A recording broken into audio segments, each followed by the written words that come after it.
Hey everybody, it's Ron from Pick Dawgz. This is Ron's Bank Shot Breakdown. We're going to go over 5 college basketball games for Sunday, December 3rd, 2023. Now, if you like what you see, make sure to give this video a big thumbs up and subscribe to our channel. Don't forget to put your college basketball picks in the comments section below. And if you're looking for my best bets, including my $19 Bank Shot best bet, as well as my all-access season pass in college basketball, you can find those at the Premium Picks tab at pickdawgz.com. Alrighty, let's get into it. Here are the games for Sunday in college hoops. First up, we see Auburn and Appalachian State. This one, 1 p.m. Eastern. It's going to be on ESPN2. Now, how often do we get to see teams like Appalachian State host an SEC program or Power 5 program in general, and one of the better teams in Power 5 basketball in Auburn? Not too often. And, Appalachian State's played well this year, 5-2 overall this season. They played a couple of tough matchups on the road against Northern Illinois and Oregon State, top 200 teams. A couple neutral site games against more top 200 teams in UNC Wilmington and Murray State. A couple home games last time out against Austin Peay and ETSU, winning both of those games by double digits. And I think when you look at Appalachian State, fundamentally, they do the things you need to be able to do when you're playing Auburn. Take care of the basketball because Auburn's defense is going to force a lot of turnovers. Appalachian State top 100 in turnover percentage offensively. They do a good job only losing the ball on 16% of their possessions offensively.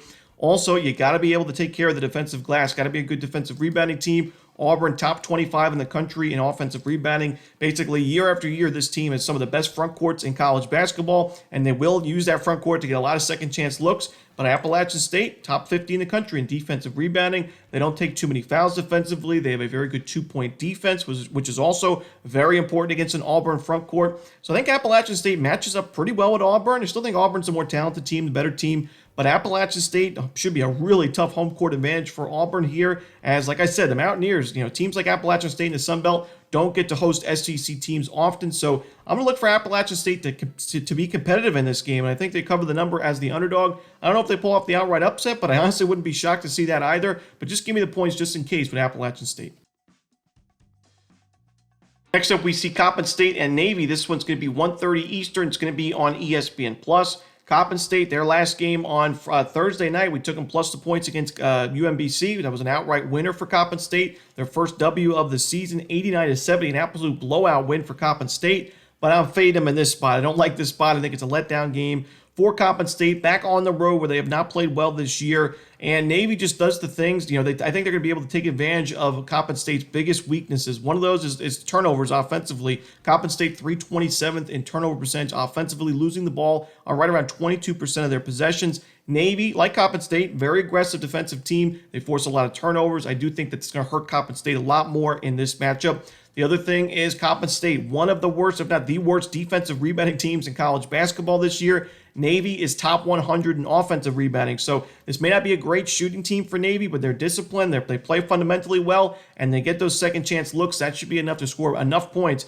to win this game and cover the number in the end. And I got to say, I was really impressed with Navy in their last game against VMI. I think a program or a team, I should say, that has been better than this season than I expected. They beat them 67-47, so a 20-point blowout win, while Navy only shot 3 of 28 from 3 in that game, 10.7%. VMI was 25% and still won that game. Navy did by 20 points. I wouldn't be surprised to see another 20-point victory in this ball game. Give me Navy laying the big number against Coppin State.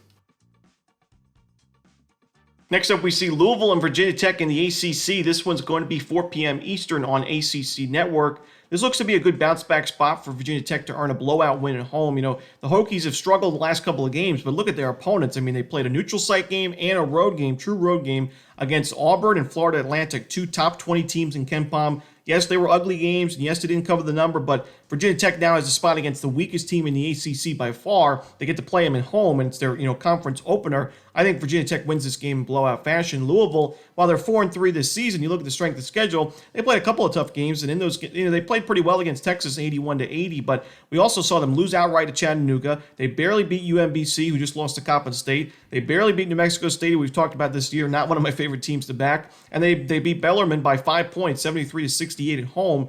Now on the road against one of the better teams offensively in the ACC, in the Virginia Tech Hokies. Good three-point shooting team, a really good free throw shooting team that gets to the free throw line a ton. I think there's a big problem for Louisville in this game. Give me Virginia Tech laying the big number at home.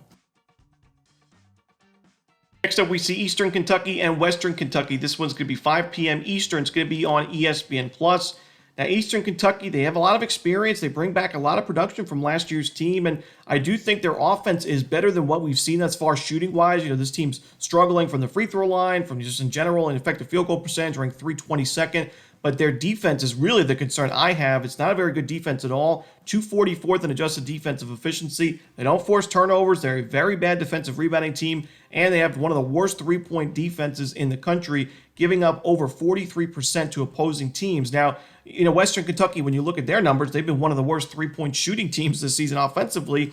But Eastern Kentucky against Troy, a team not known for being a very good three-point shooting team, Eastern Kentucky gave up 13 threes in that game, 13 to 28 for 46%. So I think any team that plays Eastern Kentucky is going to have a big day from the perimeter. And Western Kentucky has a few players that was actually a lot better from the perimeter last year. So far, struggling this season from three-point range, but should improve as the season goes along. And this is what the doctor ordered, in terms of improving your three-point numbers. I think Western Kentucky has a solid day from the perimeter and just fundamentals in general. WKU forces a lot of turnovers. They're a very good offensive rebounding team. We just talked about how Eastern Kentucky struggles on the defensive glass. This looks to be a good lopsided matchup for Western Kentucky. At home here, I'm willing to lay the points with the Hilltoppers.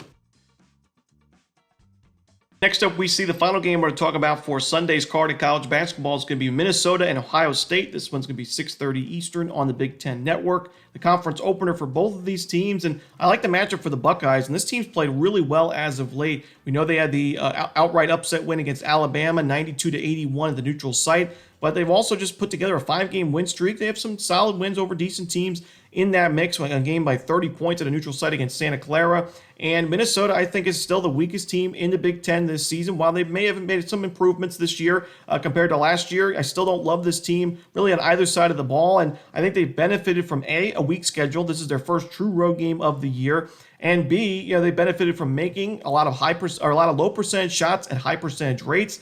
And their opponents have missed a pretty good open looks. I think it's just been a perfect storm for Minnesota this year. They played a lot of home games against mostly weak teams, and their shooting percentage is really high right now because they played some weak defenses. But we saw that one semi-road game that Minnesota played against San Francisco. It was an absolute blowout, 76-58 the final score, the worst game of the season from the Gophers. So now on the road against Ohio State, really tough place to play, and a team that's looking to bounce back from last year's horrible season. I think the Buckeyes take care of business in this one because they didn't do so against Minnesota last year. This is a revenge game after Ohio State was upset by Minnesota in conference play. This looks like a really good spot for the Buckeyes, so give me the Ohio State Buckeyes laying the big number at home. And that's it. Those are the games for Sunday in college basketball. Hope you enjoyed this video. If you did, don't forget to hit that like button and subscribe, and don't forget to put your college basketball picks in the comments section below. Again, if you're looking for my best bets, you can find those at Pick Dawgz Premium. As always, this is Ron Romanelli. Good luck.